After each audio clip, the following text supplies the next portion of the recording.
नमस्ते, नमस्कार प्यारे साथियों। कैसे हैं आप सभी? उम्मीद करती हूँ सभी प्यारे बड़ी साथी एकदम बढ़िया हैं और एकदम ज़बरदस्त और एकदम मस्त हैं। तो सभी प्यारे बच्चों का स्वागत है आपके प्यारे से परिवार रोजगार विद अंकित में। तो आ जाओ भाई, क्लास को कर दिया जाए शुरू, ठीक है? तो एक बार सभी को राम राम, एक बार सभी प्यारे साथियों को जय हिंद, जय भारत और हमारा नमस्कार। तो भाई टॉपिक चल रहा था हमारा दिल के बारे में, हम बात कर रहे थे सर्कुलेटरी सिस्टम, यानी कि हृदय को मैं आप लोगों को पढ़ा रही थी, जिसमें मैंने आप लोगों को बातें बताई कि हमारा जो दिल होता है या हमारा जो सर्कुलेटरी सिस्टम होता है, उसमें हम कुल मिलाकर दो चीजें पढ़ेंगे।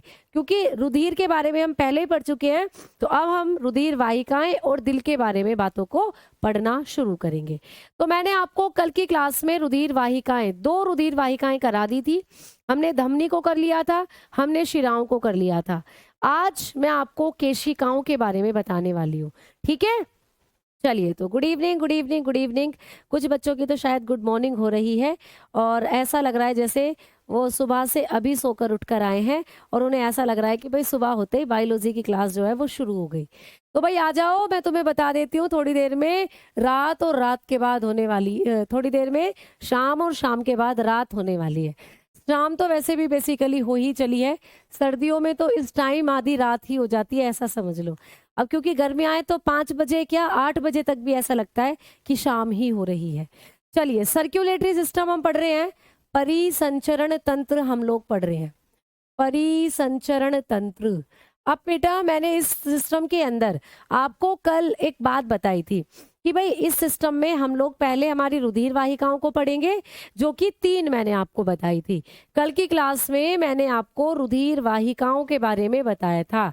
रुधिर वाहिकाएं कितनी होती हैं, जिनको हम ब्लड वेसल्स भी बोलते हैं भाई, ब्लड वेसल्स।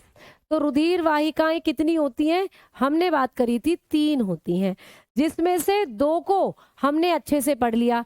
हमने धमनी पढ़ ली है बेटा, कल मैंने आपको सारे पॉइंट्स बताए थे धमनियों के बारे में, ठीक है? और हम लोगों ने पढ़ ली है शिराएं, कल मैंने आपको शिरा के बारे में भी सारे पॉइंट बताए थे, वेन के बारे में। लेकिन अब हमें पढ़नी है केशिका। अब हम लोगों को पढ़ना है केशिका के बारे में, ठीक है? केशिका जिसको हम बोलते हैं कैपिलरीज, जिसको हम बोलते हैं बेटा कैपिलरीज। तो अब हम बात करेंगे कैपिलरीज के बारे में, ठीक है? तो धमनी से सारे पॉइंट हमने कल की क्लास में कर लिए थे, हमने शिरा से संबंधित सारे पॉइंट कल की क्लास में कर लिए थे। आज हम केशिका से शुरू करने वाले हैं चीजों को। तो भाई केशिकाएं जो होती हैं, कैपिलरीज जो होती हैं, इनके बारे में कौन कौन से इंपॉर्टेंट पॉइंट हैं जो हम लोगों को पढ़ने हैं, ठीक है? हाँ, तो इतनी बात तो हमने पढ़ ली थी, धमनी भी पढ़ ली थी, शिरा भी पढ़ ली थी। आ जाओ, हेडिंग डालेंगे केशिका। तो भाई जब हम बात करते हैं केशिका की, जब हम लोग पढ़ेंगे केशिका के बारे में, जब हम लोग पढ़ेंगे कैपिलरीज के बारे में, तो जो कैपिलरीज होती है ना, एक तो पहला पॉइंट इनके बारे में क्या पढ़ना है कि सबसे छोटी रुधिर वाहिकाएं हैं। कभी भी एग्जाम में प्रश्न आए कि सबसे छोटी रुधिर वाहिकाएं कौन सी होती हैं, तो यही होती हैं सबसे छोटी रुधिर वाहिकाएं, ठीक है? सबसे छोटी रुधिर वाहिकाएं। धमनी और शिराएं बेसिकली एक जैसी होती हैं, लेकिन आपको पूछे कि तीनों में सबसे छोटी कौन है, तो बताना केशिकाएं, ठीक है? तो ये होती हैं स्मॉलेस्ट ब्लड वेसल, ये है प्यारे बच्चे स्मॉलेस्ट ब्लड वेसल्स। तो सबसे छोटी रुधिर वाहिकाएं कौन सी होती हैं, तो ये होती हैं केशिकाएं, ठीक है? ये पॉइंट भी आप लोगों की समझ में आ गया। दूसरा पॉइंट ये है भाई इनके बारे में कि इनके अंदर होता है मिश्रित खून। जैसे मैंने बताया धमनी में तो शुद्ध रुधिर था और शिराओं में अशुद्ध रुधिर था, वैसे ही केशिकाओं में कैसा खून होता है भाई, तो केशिकाओं के अंदर होता है प्यारे बच्चों, ठीक है? आज RWA का लोगो हट गया है, थैंक यू। अगर तुम कुछ डिमांड करो हम पूरा ना करें तो ऐसा हो सकता है क्या? तुम बड़े दिन से परेशान थे इस बेचारे लोगों के लिए, लोगों के कारण, तो ये लोगो ही हमने हटाकर फेंक दिया, ठीक है? चलो, तो आ जाओ आगे बात करते हैं। लोगो हमारे दिलों में है बेटा, यहाँ ना हो चलेगा, लेकिन हमारे दिलों से नहीं निकाल कर फेंकेंगे, दिल में है हमारे RWA। चलिए आइए बात करते हैं कि मैम ये कैसा खून रखती हैं। तो इनके अंदर मिश्रित ब्लड पाया जाता है। कैसा खून पाया जाता है भाई? मिश्रित खून। तो लिख लीजिएगा मिश्रित रुधिर पाया जाता है। तो केशिकाओं में कैसा खून पाया जाता है? मिश्रित रुधिर, यानी मिक्स्ड ब्लड होता है इनके अंदर। गंदा और अच्छा खून दोनों मिक्स होते हैं। ये प्रश्न आ सकता है कि हमारे शरीर के अंदर कौन सी वाहिकाएं ऐसी हैं जहां मिश्रित रुधिर होता है? Where is mixed blood present in human body? मानव शरीर में मिश्रित खून कहाँ होता है? तो बताना, केशिका में होता है। इनके अंदर अगर हम देखते हैं तो भाई मिक्स्ड ब्लड हमें देखने को मिलता है, इनके अंदर हमें मिश्रित खून देखने को मिलेगा। ठीक है, चलिए आगे बात करते हैं। तो मैम इनका काम क्या होता है? इनका मेन फंक्शन क्या होता है?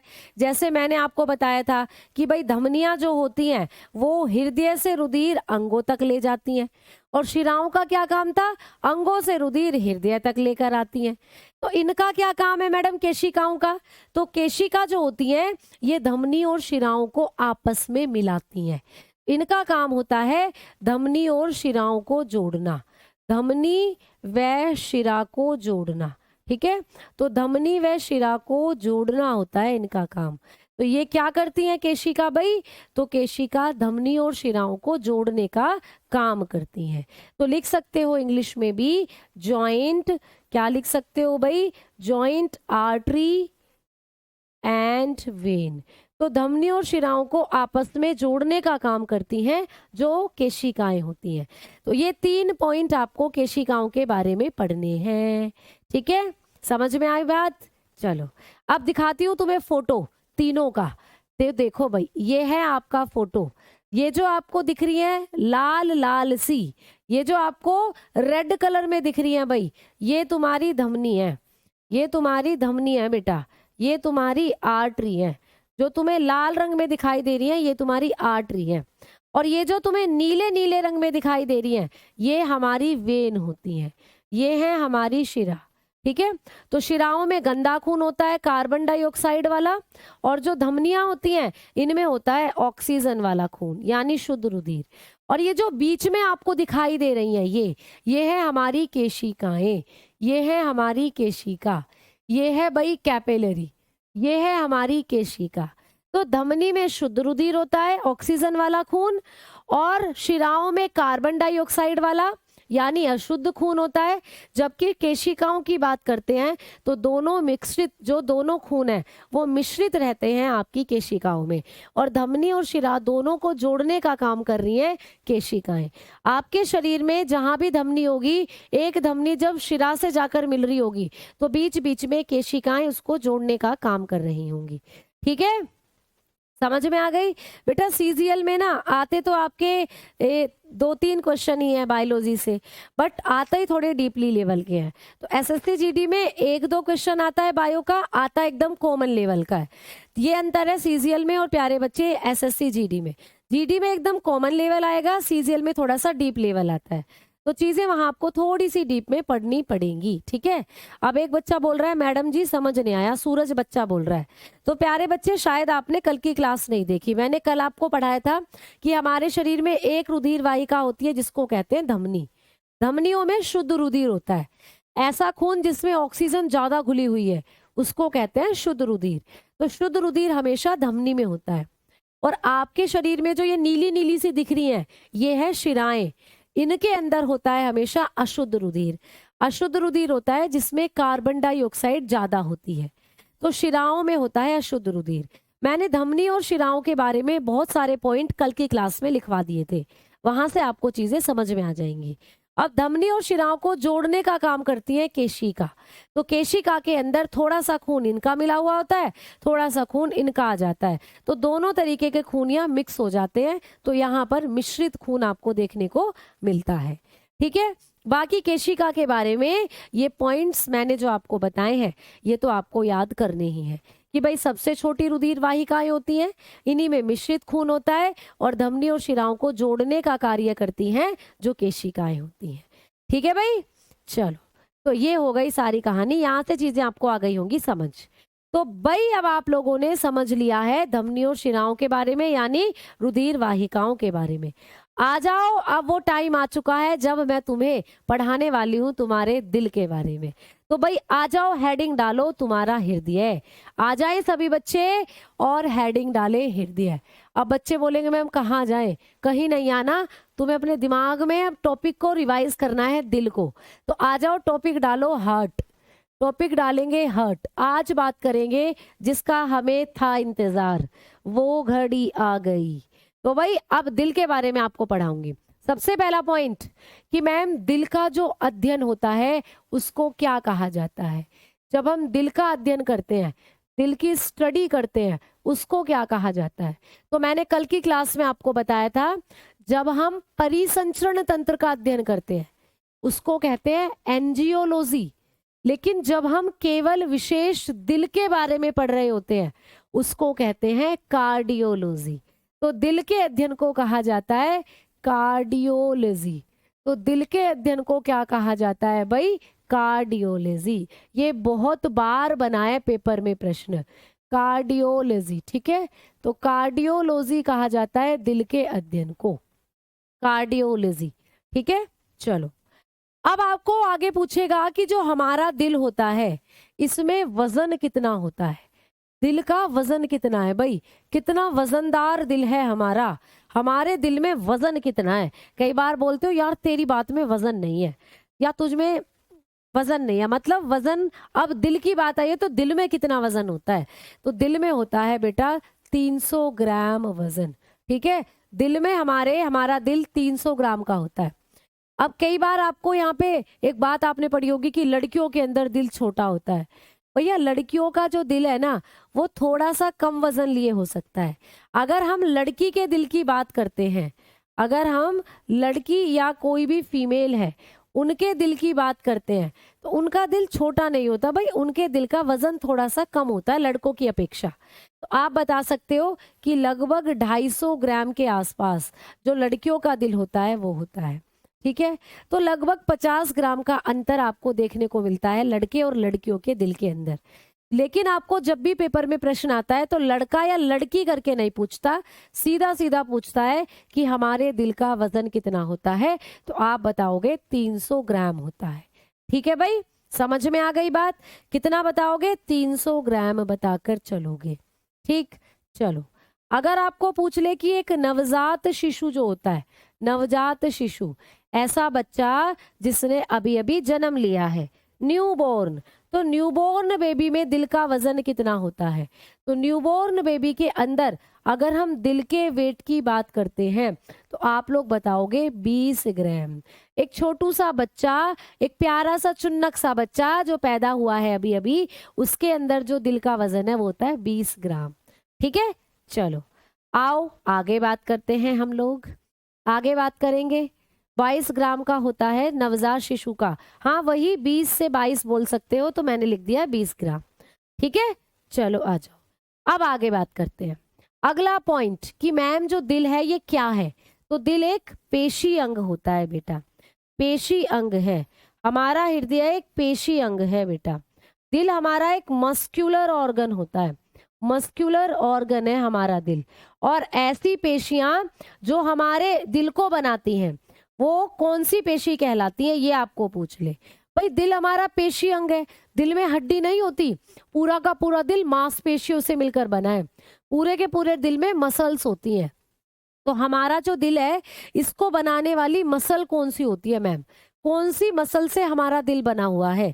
तो दिल को बनाने वाली पेशी को कहते हैं कार्डिक मसल। ठीक है, तो हृदय पेशी से बना होता है दिल। हृदय पेशी दिल का निर्माण करती है, हृदय पेशी हृदय का निर्माण करती है। ठीक है, तो हमारे शरीर में कौन सी पेशी है जिनसे हमारा दिल बना हुआ होता है? तो आप कहोगे हृदय पेशी जो है वही हृदय का निर्माण करती है।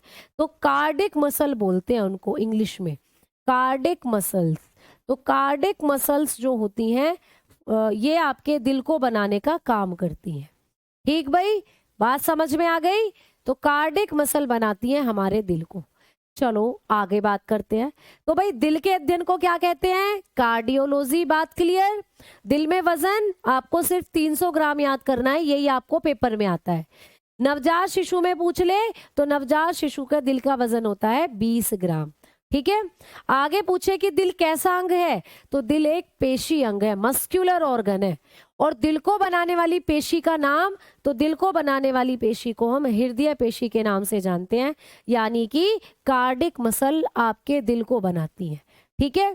और दिल के जो डॉक्टर है उनको क्या कहा जाता है? किसी को हार्ट अटैक आता है तो ऐसे ही किसी भी डॉक्टर के पास चले जाओगे?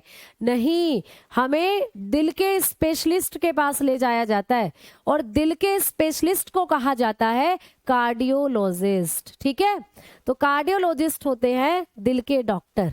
तो कार्डियोलॉजी दिल के अध्ययन को कहते हैं, और कार्डियोलॉजिस्ट होते हैं दिल के डॉक्टर। वीडियो तो एकदम सही चल रही है बेटा, मैं सामने से देख पा रही हूँ। ठीक है। हाँ, अब एक बच्चा बोल रहा है 350। प्यारे बच्चे, कई कई बुक्स में आपको 350 भी दिया हुआ है, तो आपको ना ऑप्शन के अकॉर्डिंग पे जाना पड़ता है बेटा। अगर पेपर में आप लोगों को 300 दिया हुआ है तो 350 नहीं देगा। अगर आपको ऑप्शन में 350 दिया है तो 300 नहीं देगा। तो आपको वहां पेपर में ऑप्शन के अनुसार करनी होती है चीजें। ठीक है। तो या तो ऑप्शन 300 ही मिलेगा, ज्यादातर बार हमें 100 में से 99% जो आपको मिलेगा वो 300 ही मिलता है।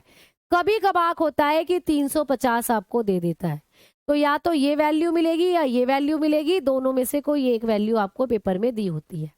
ठीक है। चलो आ जाओ, आगे बात करते हैं। अब दिल की बात करें तो दिल हमारे शरीर में लोकेशन क्या है दिल की भैया? हमारे शरीर में दिल होता कहाँ है? हार्ट पोजीशन बता दो, हार्ट लोकेशन बता दो क्या होती है। हमारा जो दिल है, हमारे दिल में हृदय की स्थिति क्या है? कहाँ है भाई दिल?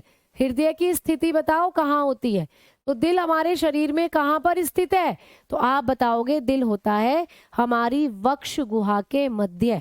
तो लिखेंगे भैया कहाँ होता है दिल? वक्ष गुहा के मध्य। वक्ष गुहा के मध्य में होता है दिल। तो लिखोगे centre, centre, centre of chest cavity.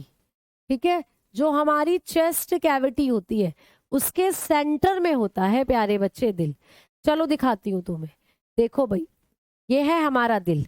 तो ये जो आपकी चेस्ट कैविटी है ना, इसके बीच में होता है दिल। यहाँ दिल यहाँ है बेसिकली बीच में, बस हल्का सा झुका हुआ है लेफ्ट की तरफ को। हल्का सा कहाँ झुक गया है? लेफ्ट की तरफ को। इसीलिए बोल देते हैं कि दिल होता है लेफ्ट की तरफ। तो भैया जब भी पूछे दिल कहाँ होता है तो वक्ष गुहा के मध्य में है, बीच में है दिल। Centre of chest cavity, chest cavity के बीच में है, लेकिन झुका हुआ हल्का सा लेफ्ट की तरफ को है। तो अगर हम दिल के झुकाव की बात करते हैं, अगर हम देखें कि दिल कहाँ को झुका हुआ है, तो आप बताओगे कि झुकाव जो होता है दिल का जो झुकाव होता है प्यारे बच्चे, जो दिल हमारा हल्का सा बैंड होता है वो लेफ्ट की तरफ को होता है। लेफ्ट, ठीक है। बाईं तरफ को हमारा दिल हल्का सा झुका हुआ होता है, इसीलिए बोल देते हैं कि दिल हमारा लेफ्ट में होता है। बट दिल लेफ्ट में नहीं होता, दिल होता है प्यारे बच्चे कहाँ पर? तो आप लोग बताकर चलोगे सेंटर में होता है चेस्ट कैविटी के। ठीक है। चलिए आगे बात करते हैं, आगे बढ़ लिया जाए। अगला पॉइंट कि जो दिल होता है हमारा दिल कितने कक्षों में बटा है? 4 कक्षों में। तो जब हमारा दिल 4 कक्षों में बटा हुआ है इस तरीके से, मान लो ये तुम्हारा दिल है, मान लीजिए ये तुम्हारा दिल है, ऐसे करके तुम्हारा दिल बटा हुआ है 4 कक्षों में। देखो, पहला कक्ष, दूसरा कक्ष, तीसरा कक्ष, चौथा कक्ष, ऐसे हमारा दिल 4 कक्षों में बटा हुआ है। तो दिल को 4 कक्षों में बांटने वाली पेशी, दिल को 4 कक्षों में बांटने वाली, 4 कक्षों में बांटने वाली मसल का नाम पूछ लेगा। बांटने वाली पेशी का नाम बताना है आपको। तो हमारा जो दिल है ना, ये 4 कक्षों में जो बटा होता है, हमारे दिल को 4 कक्षों में बांटने वाली पेशी का नाम बताओ क्या होगा। तो आप लोग बताकर आओगे कि दिल को जो 4 भागों में बांट दिया है ना, देखो जिसको मैं पिंक कलर से बना रही हूं, ये और ये, तो हमारे दिल को 4 भागों में बांटने वाली जो पेशी है ना, इसका नाम क्या होता है? तो इसका नाम कौन बच्चा मुझे जल्दी से बताएगा? जल्दी बताओ। आवाज में तो भाई बिल्कुल भी दिक्कत नहीं आ रही है, सही आ रही है आवाज। कुछ बच्चों के कमेंट आ रहे हैं वीडियो रुक रही है, आवाज ब्लर कर रही है। भैया मेरे हिसाब से तो सही आ रही है, मेरे हिसाब से। रुक जाओ, मैं फिर भी चेक कर लेती हूँ अगर आप लोगों को लग रहा है।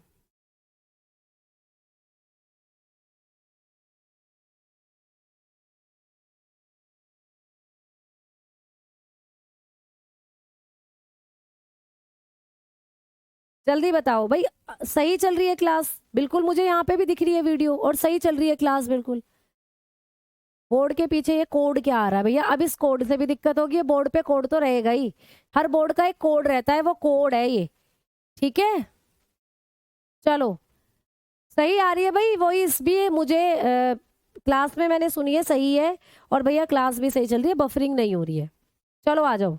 तो कभी भी आपको एग्जाम में प्रश्न पूछेगा कि दिल को 4 कक्षों में बांटने वाली पेशी का नाम, तो आप लोग बताओगे सेप्टम। क्या है बेटा? सेप्टम। ठीक है, तो सेप्टम या सेप्टा करके एक मसल होती है जो आपके दिल को 4 भागों में बांटती है। तो याद रखना, दिल को 4 भागों में बांटने वाली मसल का नाम सेप्टम है। तो लिख सकते हो muscle divided heart into 4 chamber, into 4 chamber. तो हमारा जो दिल है इसको 4 कक्षों में बांटने वाली पेशी का नाम होता है सेप्टम भाई। तो ये भी पूछा जा सकता है आप लोगों को, तो बताकर चलोगे सेप्टम। ठीक है, सेप्टम है भाई पेशी का नाम जो आपके दिल को 4 कक्षों में बांटती है।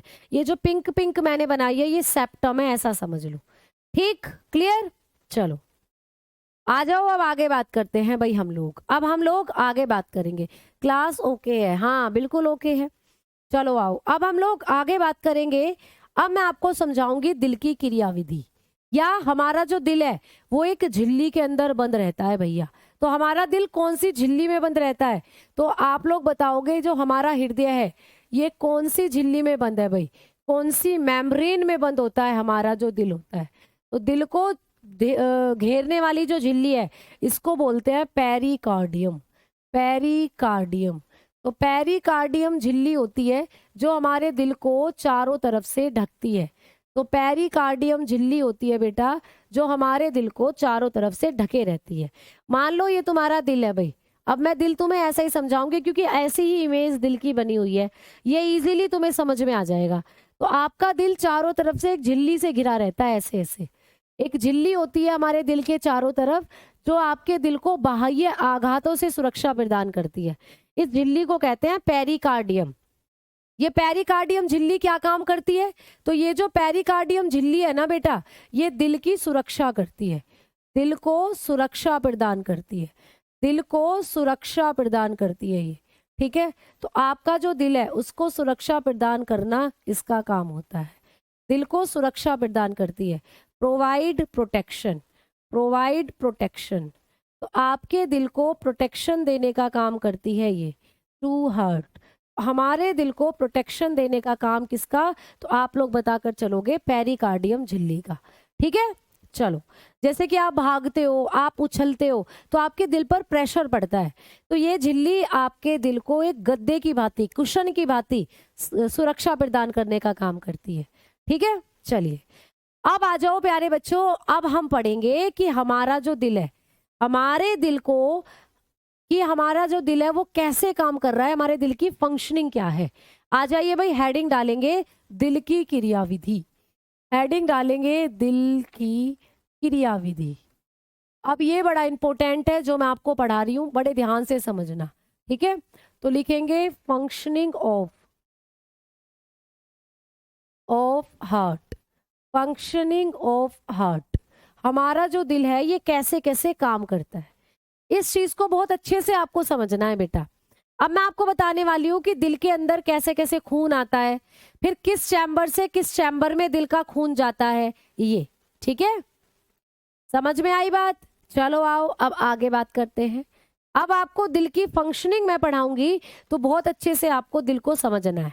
देखो मान लो ये तुम्हारा दिल है भाई मैंने कहा मैं तुम्हें दिल ऐसे ही बनाना बताऊंगी, और मुझसे दिल कभी ठीक से बनता ही नहीं है, क्योंकि मैंने कभी दीवारों पर ये कारीगरी करी नहीं है। ये ठीक है, ऐसे करके लिख देते थे भैया, सी लव बी, बी लव के, एल लव पी, ऐसे उल्टे सीधे नाम दीवारों पे होते थे हमारी इंडिया में। बेसिकली दीवारों को सड़ाने का जुम्मा कुछ आशिकों ने लिया हुआ था, तो ये बिल्कुल गलत है भैया। ठीक है, तो आ जाओ, अब हम बात करेंगे हमारे दिल की, कि जो हमारा दिल होता है भाई, मान लो ये तुम्हारा दिल है ना।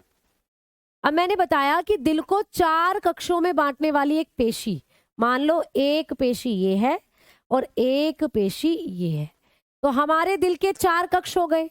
अब 4 कक्षों को बांटने वाली पेशी का नाम क्या है? तो इस पेशी को कहते हैं सेप्टम। मैंने आपको बताया था अभी अभी, क्या कहते हैं भाई? सेप्टम। ठीक है, जगह थोड़ी कम रहती है तो इसीलिए थोड़ा सा कॉम्प्रोमाइज करके चलोगे। तो बेटा ये जो पिंक कलर में आपको दिख रही है ये एक पेशी है, और इस पेशी का नाम है सेप्टम।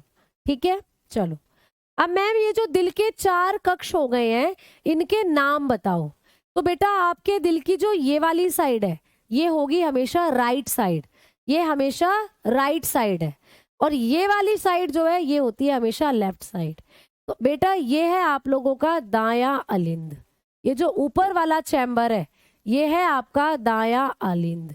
ठीक है, दायां अलिंद, जिसको बोलेंगे हम राइट ऑरिकल, राइट ऑरिकल।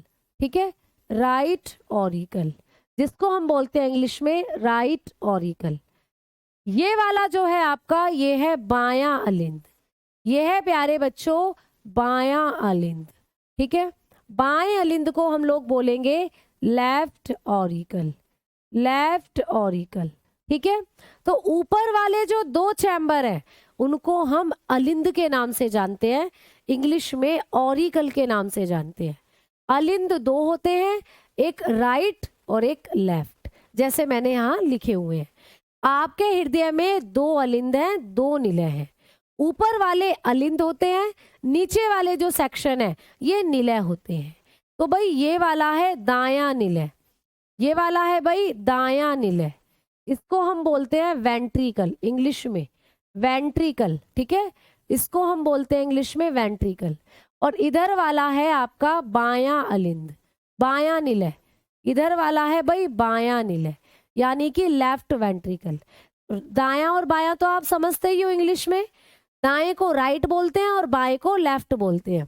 तो ये आपका राइट वेंट्रिकल है और ये लेफ्ट वेंट्रिकल है। ठीक है, जगह कम है इसीलिए मैंने बोला थोड़ा सा मैं आपको समझाती चल रही हूँ, चीजें आप समझते चले।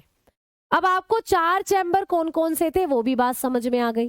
भाई कभी भी प्रश्न आए कि हृदय के ऊपर वाले कक्षों को क्या कहते हैं, तो आप बताना हृदय के ऊपर वाले कक्ष अलिंद कहलाए जाते हैं, या इन्हीं को हम ऑरिकल के नाम से जानते हैं। ठीक, हृदय के नीचे वाले कक्ष क्या कहलाते हैं? तो हृदय के नीचे वाले कक्षों को निलय कहा जाता है, यानी कि वेंट्रिकल कहा जाता है। ठीक है, समझ में आ गई बात? रिकॉर्डेड मैम, ये क्लास रिकॉर्डेड मैम, भैया रिकॉर्डेड है तो रिकॉर्डेड ही रहने दो, बाकी चीजें गई भाड़ में। ठीक है, मेरा पढ़ाने का काम, तुम्हारा पढ़ने का काम, पढ़ो ध्यान से। मैंने कल भी समझाया था आप लोगों को। ठीक है, दिल नहीं हृदय लिखो। ठीक है प्यारे बच्चे, बिल्कुल हृदय लिख देंगे। ठीक, हृदय लिख देंगे। चलो आ जाओ, अब हम आगे बात करते हैं। अभी दिल की बीमारी के बारे में भी बात करेंगे, अभी आगे आगे मत बढ़ो। ठीक, जैसे जैसे अभी पढ़ाती चल रही हूँ ना वैसे वैसे अभी पढ़ते चलेंगे हम लोग। चलो, तो इतनी बात समझ में आई कि मैम आपको इतना समझना है कि दिल के पास 4 कक्ष होते हैं, ऊपर वाले अलिंद हैं तो 2 अलिंद होते हैं, एक दायां एक बायां, और नीचे वाले निलय हैं वेंट्रिकल, एक दायां एक बायां। ठीक है, चलो अब अगर हम लोग बात करते हैं कि हमारा ये जो दायां अलिंद और दायां निलय है ना, इनके बीच में मैम कितने दरवाजे होते हैं? इनके बीच में 3 दरवाजे होते हैं, ऐसे इनके बीच में आपको ऐसे 3 दरवाजे दिखेंगे। इन 3 दरवाजों को कहते हैं त्रिवलनी कपाट। क्या कहते हैं बेटा? त्रिवलनी कपाट इनको कहते हैं, यानी कि ट्राइकस्पिड, ट्राइकस्पिड वॉल्व इनको कहते हैं हम, ट्राइकस्पिड वॉल्व। ठीक है, एग्जाम में प्रश्न आएगा कि हमारे दिल में दाएं निलय और दाएं अलिंद के मध्य कौन सी कपाट पाई जाती है? तो आप बताना कि दाएं अलिंद और दाएं निलय के मध्य होती है 3 दरवाजे, यानी इसको बोलेंगे त्रिवलनी कपाट। ठीक है, वैसे ही बाएं अलिंद और बाएं निलय के बीच में पूछ ले तो भैया यहाँ पर होते हैं 2 दरवाजे, इसको कहते हैं द्विवलनी कपाट। इसको कहते हैं भाई द्विवलनी कपाट। ये ब्लू कलर आपको दिखाई दे रहा है, ये बता दो मुझे एक बार, है ना? दिख रहा होगा, वैसे तो मुझे तो दिख रहा है सामने, है ना? हृदय हृदय हृदय भैया, हृदय। गलती हो गई भैया, गलती, दिल दिल दिल, हृदय हृदय हृदय। ठीक है, पेन चेंज कर लिया, पेन चेंज कर लिया बेटा, बिल्कुल मैं वही बोल रही थी, दिख नहीं रहा होगा इसीलिए मैंने पूछा अभी अभी आपको। चलो लिख लो यहाँ पे। तो ये हैं भैया 3 दरवाजे, ये हैं हृदय में 3 दरवाजे, इनको बोलते हैं त्रिवलनी कपाट। ठीक है, त्रिवलनी कपाट। यहाँ पर 3 दरवाजे हैं तो त्रिवलनी कपाट, यहाँ पर 2 दरवाजे हैं तो द्विवलनी कपाट। इन इंग्लिश में बोलेंगे ट्राइकस्पिड, ट्राइकस्पिड वॉल्व। ठीक है, ट्राइकस्पिड वॉल्व। और यहाँ पर इसको बोलते हैं बाइकस्पिड वॉल्व, बाय मतलब 2। ठीक है, बाइकस्पिड वॉल्व, इसको कहते हैं बाइकस्पिड वॉल्व। ठीक है, आगे बढ़े अब। चलो, तो इतनी बात भी समझ में आ गई। अब प्यारे बच्चे, ये जो आप लोगों का दायां निलय है ना, ये जो इधर की तरफ, ये जो राइट वाला वेंट्रिकल है, इसके नीचे एक कीप के जैसी संरचना निकलती है, कीप नुमा संरचना। मैं उसको बना रही हूं इस कलर से, ऐसे एक कीप के जैसी संरचना निकलती है भाई, जैसे कोई कीप होती है। इसको कहते हैं हम अर्धचंदाकार कपाट, इसको कहते हैं अर्धचंदाकार कपाट। ठीक है, अर्धचंदाकार कपाट इसको कहते हैं। एक सेकंड रुकना, नंबर किसी का फोन आ रहा था। चलो, अर्धचंदाकार कपाट यानी कि सेमी लुनार, इसको कहा जाता है सेमी लुनार बेटा। ये भी पूछा जाता है कि हमारे दिल में एक कीप नुमा संरचना पाई जाती है, उसे क्या कहते हैं? तो ये है प्यारे बच्चे सेमी लुनार, अर्धचंदाकार कपाट। ठीक है, समझ में आ गई बात? हाँ जी मैडम जी, समझ में आ गई। अब इस अर्धचंदाकार कपाट से एक धमनी निकलती है ऐसे करके, यहां से निकलेगी एक धमनी ऐसे करके। ठीक है, इस धमनी का नाम क्या होता है? इस धमनी का नाम है पुल्मेनरी आर्टरी। कल की क्लास में कहा था मैंने आपको कि एक धमनी ऐसी है जिसमें गंदा खून होता है, तो वही है भाई ये धमनी। इस धमनी का नाम है फुफ्फुसीय धमनी, इसको कहते हैं फुफ्फुसीय धमनी बेटा। तो अभी मैं सारी संरचनाएं बता रही हूँ आपके दिल की, धीरे धीरे इनका पूरा काम बताऊंगी, पूरी फंक्शनिंग आपको समझा दूंगी।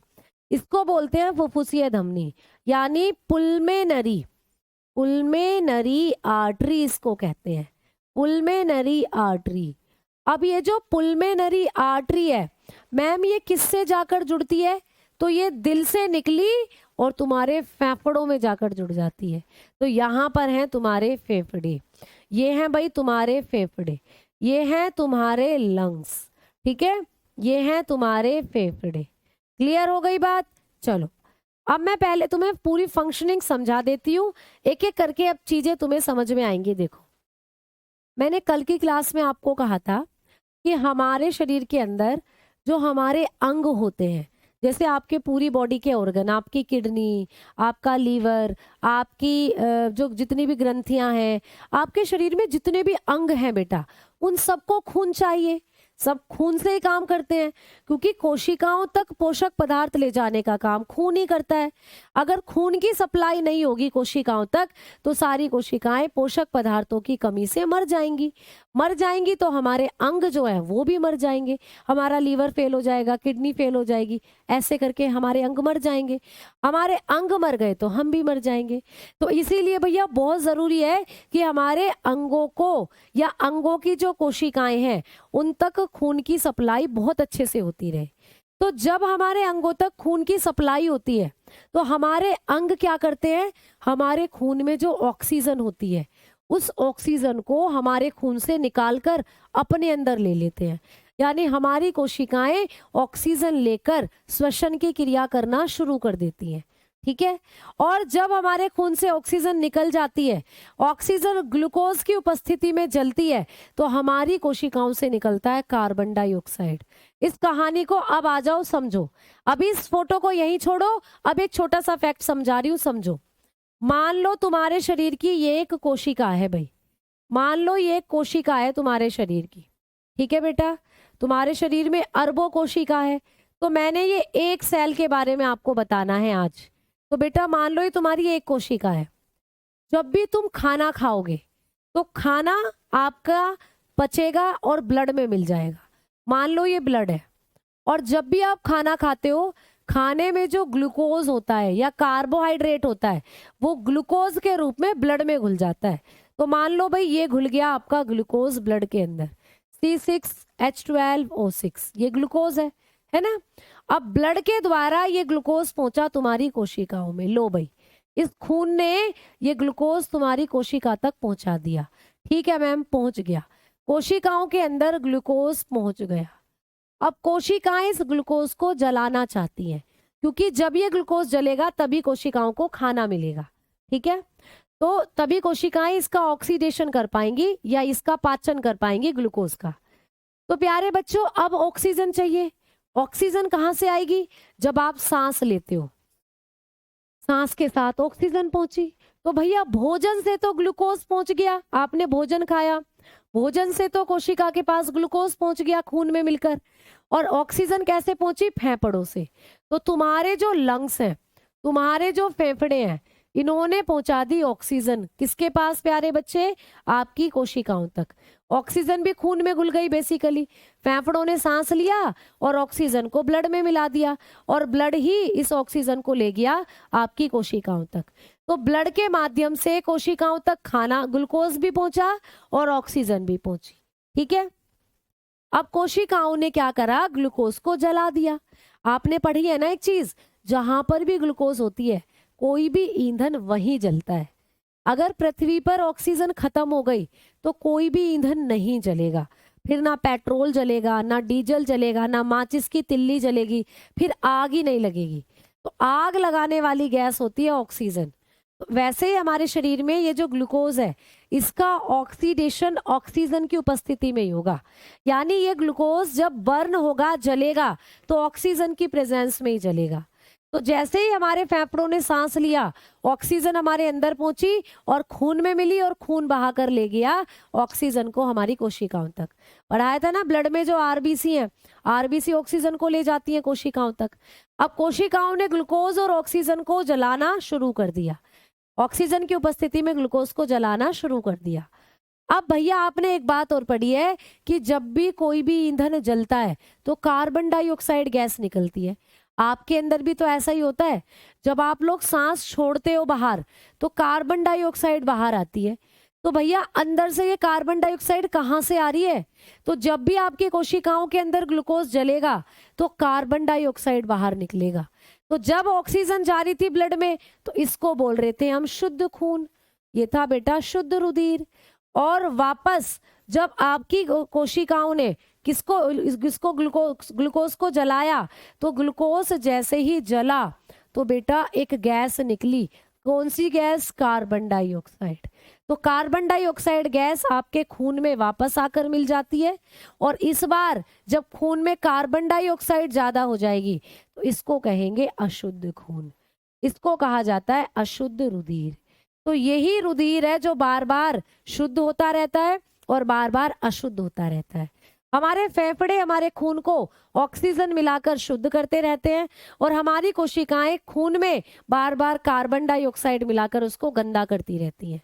तो वही बार बार खून ऐसे ऐसे घूमता रहता है हमारी बॉडी में, एक तरफ शुद्ध होता रहता है, एक तरफ गंदा होता रहता है, ऐसे चलता रहता है पूरा प्रक्रम।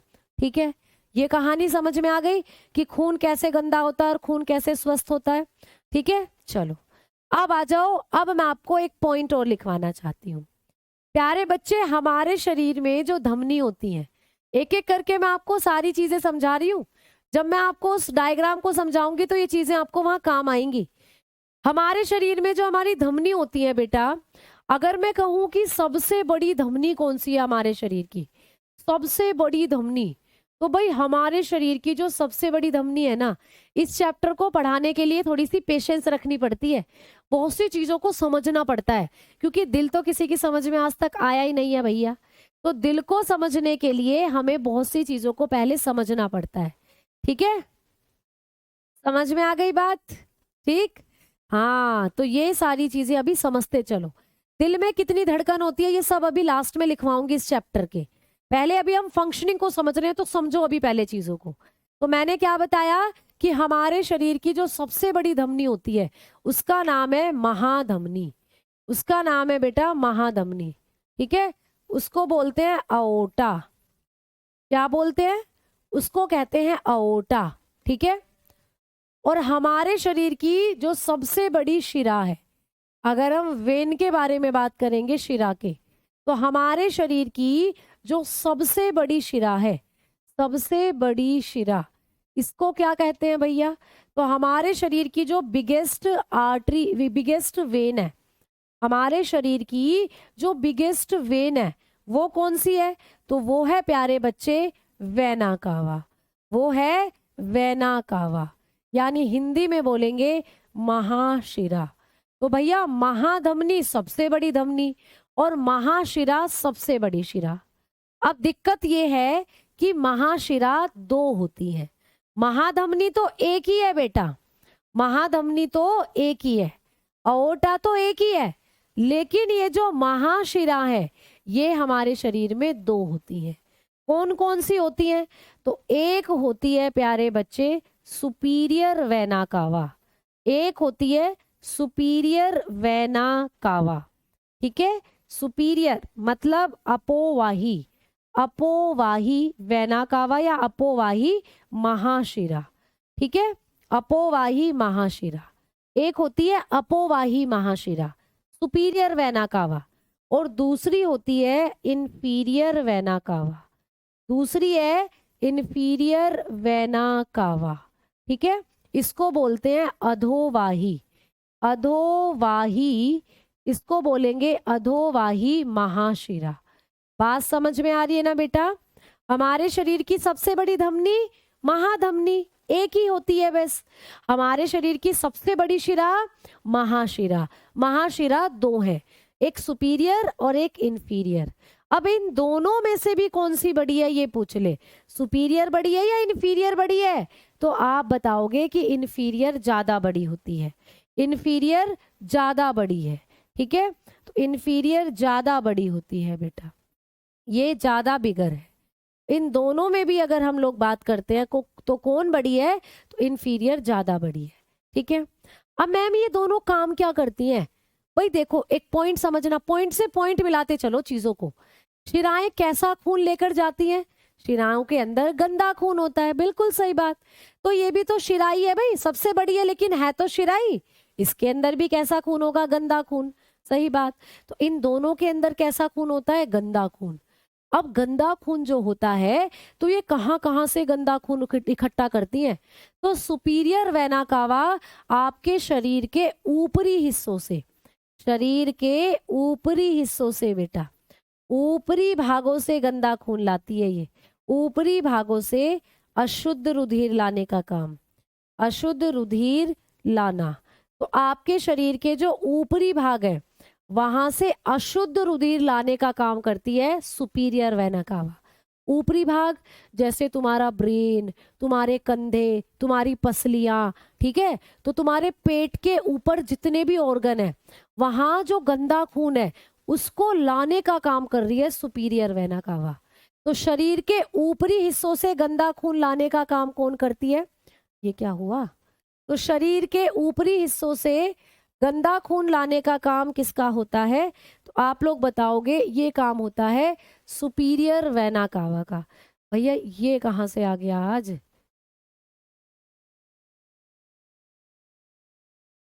ठीक है, सुपीरियर वेना कावा का ये काम होता है। और सुपीरियर वेना कावा जो होती है ये क्या काम करेगी? एक सेकेंड रुकना भाई, इसको मैं हटाने का ऑप्शन आ ही नहीं रहा, एक सेकेंड रुकना।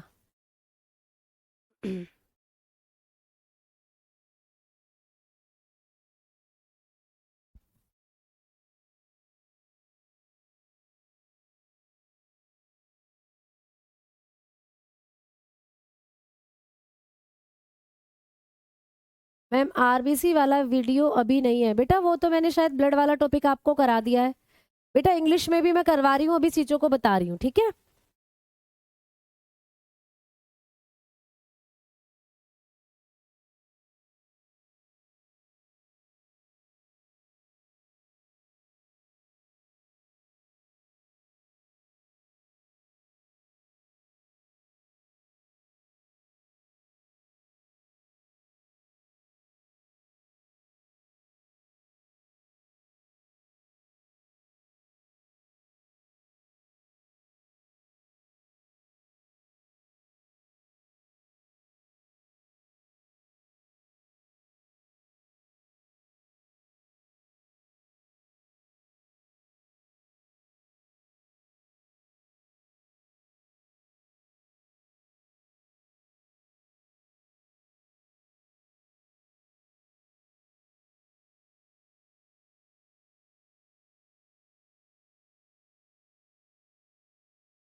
तुम ऊपर वाले पे क्लिक करके ना ऐसे कुछ और ही खुलवा दोगे यहाँ विंडो। अभी ऊपर वाले पे क्लिक नहीं करना है, रुक जाओ।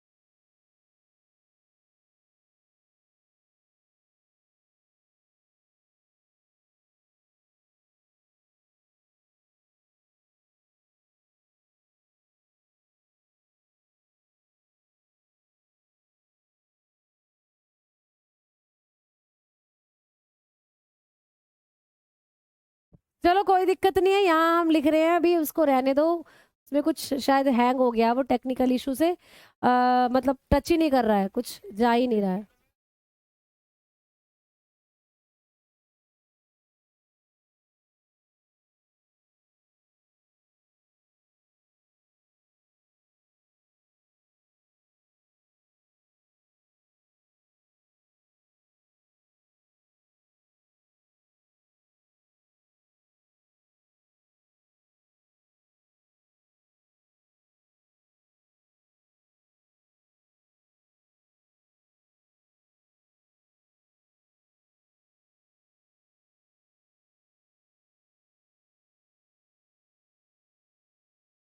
चलो चलो आ जाओ आ जाओ आ जाओ। कोई दिक्कत नहीं है, कभी कभी ये कमाल भी होता रहना चाहिए क्लास के अंदर, है ना। तुम्हें तो बड़े मजे आ रहे होंगे। जैसे कभी हम 10th 12th या उससे छोटी क्लासेस में होते थे, तो क्लास के अंदर टीचर को कोई इंपॉर्टेंट काम आ जाता था तो बड़े खुश होते थे हम कि गई मैडम तो गई, अब मिलेगा फ्री पीरियड। वैसे तुम्हारे थोड़े से मजे आ गए बीच में, है ना। अब आ जाओ, मजे ज्यादा मत लो, पढ़ाई ज्यादा करो, क्योंकि वो टाइम को चला गया वो अपने आप ही। अरे वाह, देखो हो गया ना कमाल।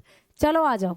तो तुम पढ़ाई से छूटने का बहाना नहीं करने दूंगी तुम्हें, आओ पढ़ो।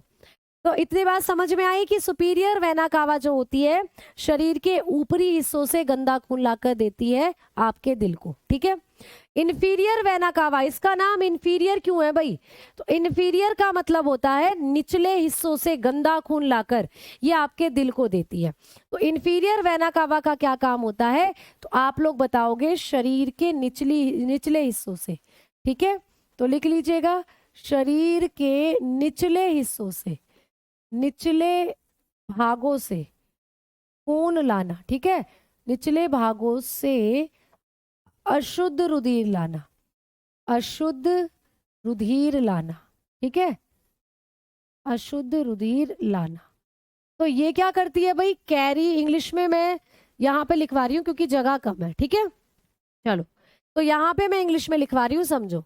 अगर आपको कभी भी पूछे सुपीरियर क्या काम करती है, सुपीरियर वेना कावा, तो आप लोग बताना कि सुपीरियर वेना कावा करती है carry impure blood, carry impure blood from upper part of the body, ठीक है। From upper part, upper parts of the body, ठीक है, शरीर के ऊपरी हिस्सों से ये क्या करती है, गंदा खून लाती है। क्लियर हो गई बात इंग्लिश में। अगर सुपीरियर की बात करते हैं तो ये आपने लिख लिया। इन्फीरियर की अगर हम लोग बात करें, इन्फीरियर वेना कावा की बात करें, इंग्लिश वालों को मैं लिखवा देती हूँ, थोड़ा सा सुन लो। ये क्या करती है, carry pure blood, sorry impure ही रहेगा, carry impure blood, carry impure blood from lower part of the body, lower parts of the body. तो ये हो गया आप लोगों का इंग्लिश में। ठीक है, जो इंग्लिश वाले बच्चे थे उनको मैंने इंग्लिश लैंग्वेज में भी लिखवा दिया। चलो तो अब सुनो कहानी। अब आ जाओ वापस से सुपीरियर और इंफीरियर वेना कावा पर ही। क्लियर हो गई बात। अगर मैम ये पूछ ले कि महाधमनी में कैसा खून होता है, तो धमनियों में तो हमेशा शुद्ध रुधिर होता है, तो इसके अंदर हमेशा मिलेगा आपको शुद्ध रुधिर। तो यहाँ पर हमेशा शुद्ध रुधिर मिलेगा। अब आ जाओ, अब मैं आपको दिखाती हूँ वही वाली पिक्चर जहां से हमने बातों को करा था शुरू। तो प्यारे बच्चे अब देखो होगा क्या। अगर मैं बात करूं कि मान लो यहाँ पर तुम्हारे शरीर के ये अंग हैं, तुम्हारे शरीर के ये अंग है बेटा। अब इन अंगों के पास है गंदा खून, क्योंकि इन्होंने ऑक्सीजन मिलने को जलाया तो कार्बन डाइऑक्साइड खून में मिला दी, खून को कर दिया गंदा। अब गंदा खून पहुंचेगा छोटी छोटी शिराओं में। मान लो ये है छोटी छोटी शिराएं, ये क्या है बेटा, ये है शिरा, ये है वेन। ठीक है, अब ये छोटी छोटी शिरा जैसे ही गंदा खून अंगों से कलेक्ट कर कर लेकर आएंगी तो ये दे देंगी इस खून को बड़ी बड़ी शिराओं को। तो ये है भैया महाशिरा। ऐसे ये जो दो मैंने आपको महाशिरा बताई, सुपीरियर और इंफीरियर, इस तरीके से ऐसे। भाई इसको ऐसे समझो जैसे छोटी छोटी नदियां बड़ी नदियों में आकर गिर जाती हैं, तो छोटी छोटी नदियां पानी लाई और पानी लाकर बड़ी नदियों में गिर दिया। वैसे ही आपके शरीर की छोटी छोटी शिराएं गंदे खून को उठाकर लाई और लाकर बड़ी शिराओं को दे दिया। और बड़ी शिरा कौन सी है, सुपीरियर वेना कावा और इंफीरियर वेना कावा। तो ये जो दो मोटी मोटी शिरा मैंने यहाँ पे बनाई है, ये है आपकी सुपीरियर और इंफीरियर वेना कावा। इसको आप सुपीरियर मान लो, अभी मैंने पीछे लिखवाई दिया है हिंदी में भी, अब जगह कम है तो मैं एक ही लैंग्वेज में लिख रही हूँ। इसको आप इंफीरियर मान लो। ठीक है, इसको आप इंफीरियर मान लो जो निचले हिस्सों से खून ला रही है, इसको आप मान लो जो ऊपरी हिस्सों से गंदा खून ला रही है। बात यह है कि इन दोनों ने गंदा खून लाकर हृदय के किस चैम्बर में डाला, तो ये वाला चैम्बर कौन सा चैम्बर था बेटा, आप बोलोगे मैम ये है दायां अलिंद। तो गंदा खून लाकर इन दोनों ने हृदय के दाएं अलिंद में डाल दिया। तो सबसे पहले गंदा खून जो आता है ना, वो हृदय के दाएं अलिंद में आता है।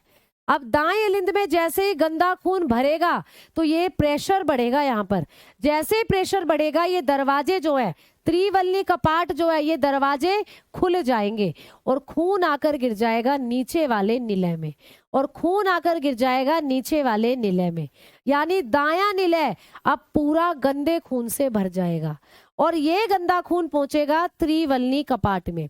भाई जैसे आप किसी बोतल में कभी कोई पानी भर रहे हो तो वो पानी बोतल में से इधर उधर बिखर सकता है।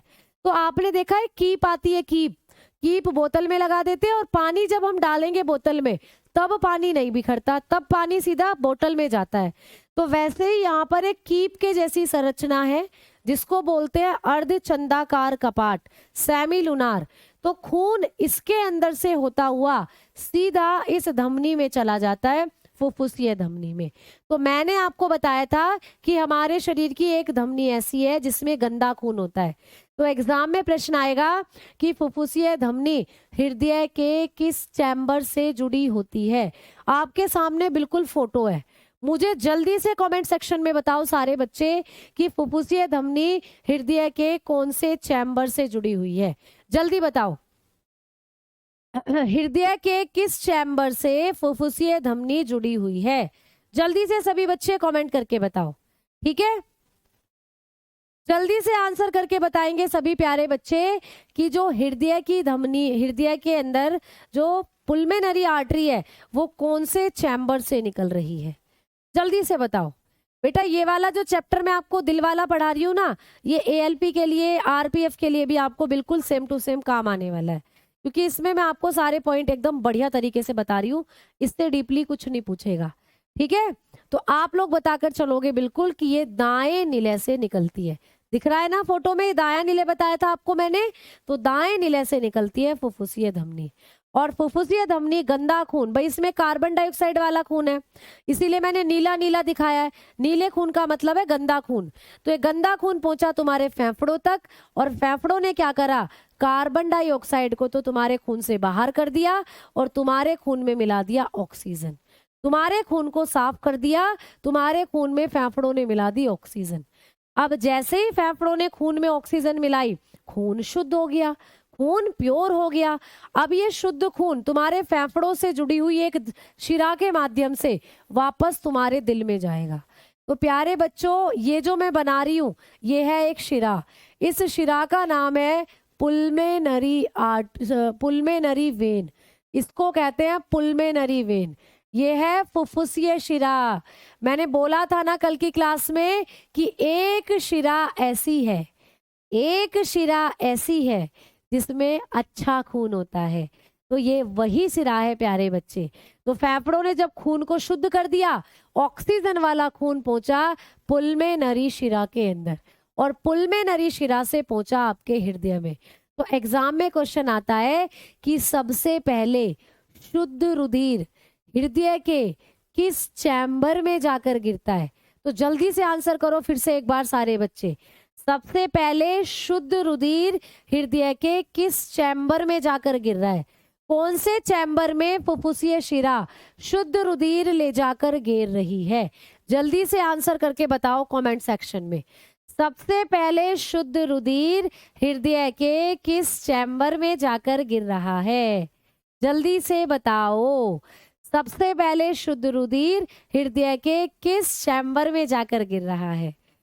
सारी मेहनत पर नीला रंग फेर दिया, ये नीला रंग फिरना ही तुम्हें समझ में आना चाहिए बस। जल्दी बताओ। तो बताओगे सभी प्यारे बच्चे निलय में। अरे प्यारे बालक, शुद्ध रुधिर तो यहाँ गिर रहा है अलिंद में। अलिंद में होता है शुद्ध रुधिर, निलय में तो अशुद्ध रुधिर आपको देखने को मिला है अभी तक, यहाँ भी और यहाँ भी। तो आपको कभी भी प्रश्न आए कि सबसे पहले शुद्ध रुधिर हृदय के किस चैम्बर में आता है, तो लाल रंग का जो खून है ना ये शुद्ध रुधिर है ऐसा समझो। तो हृदय के आपके कौन से चैम्बर में आकर गिर रहा है, बाएं अलिंद में, लेफ्ट ऑरिकल में आकर गिरता है शुद्ध रुधिर। ठीक है, लेफ्ट ऑरिकल है, ये लेफ्ट साइड है, राइट साइड तो ये थी बेटा। तो राइट साइड में तो गंदा खून है, ये दोनों जगह गंदे खूनों से भरी हुई हैं। फिर ये गंदा खून फेफड़ों तक पहुंचा, फेफड़ों ने इसको साफ कर दिया, कार्बन डाइऑक्साइड बाहर निकाल दी और ऑक्सीजन मिलाकर इसी खून को साफ कर दिया। अब ये साफ हुआ खून पुल्मेनरी शिरा के माध्यम से आपके फेफड़ों के दाएं अलिंद में पहुंचा, लेफ्ट ऑरिकल में पहुंचा। बिल्कुल, बहुत बढ़िया। अब लेफ्ट ऑरिकल और लेफ्ट वेंट्रिकल के बीच में दो दरवाजे हैं भैया। अब दो दरवाजे हैं तो यहाँ पर जब अच्छा खून भर गया तो भैया प्रेशर बना, प्रेशर बना तो ये दरवाजे खुले और खून आ गया नीचे की तरफ, खून भर गया आपके बाएं निलय के अंदर। अब बाएं निलय में अच्छा खून भर गया तो बाएं निलय से निकलती है एक संरचना जिसको बोलते हैं अओर्टा, जो सबसे बड़ी धमनी थी। तो ये है भैया महाधमनी। एग्जाम में प्रश्न आएगा कि महाधमनी या अओर्टा हृदय के किस चैम्बर से निकलती है। जल्दी से कमेंट करो कमेंट सेक्शन में कि आपकी जो महाधमनी है वो हृदय के कौन से चैम्बर से निकलती हुई आपको नजर आ रही है। ये महाधमनी हृदय के कौन से चैम्बर से निकल रही है बेटा, महाधमनी हृदय के कौन से चैम्बर से निकल रही है, जल्दी से बताओ। महाधमनी हृदय के दाएं अलिंद से निकल रही है, बाएं अलिंद से। उल्टा है ना ये, बाएं निलय, अलिंद नहीं, बच्चे बोल रहे हैं बाएं अलिंद। प्यारे बच्चों, मैंने बताया था कि नीचे वाले चैम्बर होते हैं निलय।